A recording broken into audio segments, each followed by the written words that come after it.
You transform your fear first by telling yourself the truth about your fear and acknowledging that you have fear. You can't transform your fear if you're trying to push down on it or suppress it or control it or contain it, or if you're trying to medicate it.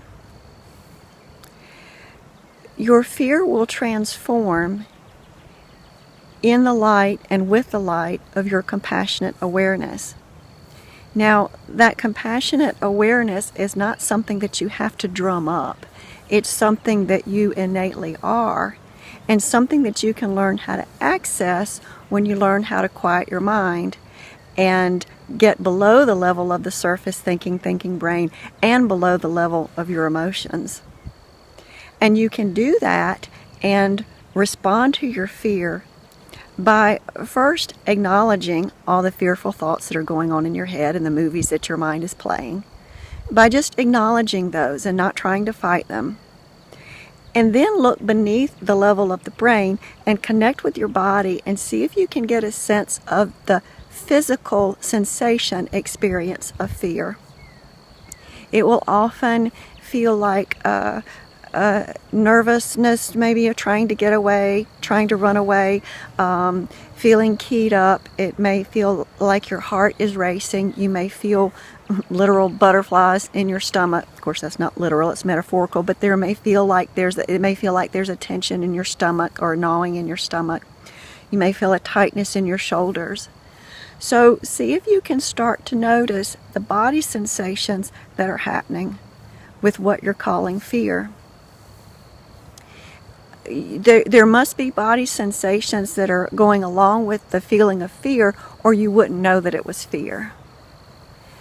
So if you can start to notice the body sensations and let yourself feel the fear without commenting about it or trying to do something about it or letting your thoughts run off with stories about it, you will create a distance between yourself as the one who's aware of the fear and who can watch the fear and notice the fear and be curious about the fear and the fear itself.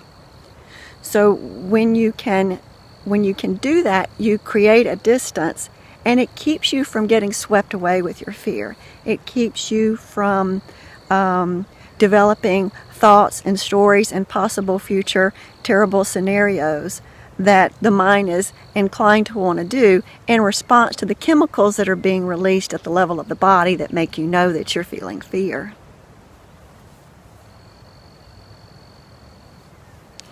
Any energy, and emotions are energy. We don't have a better name for them, but they are energy.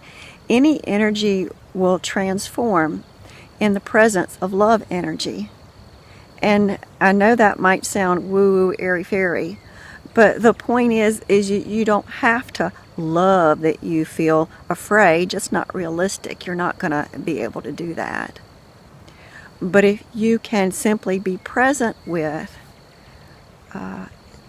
sit down and be with, as if you were just sitting with a frightened animal or a frightened child. You're not going to try to talk sense to that animal or child. You're not going to try to convince them that they should feel differently. You're just going to sit with them and be present and breathe.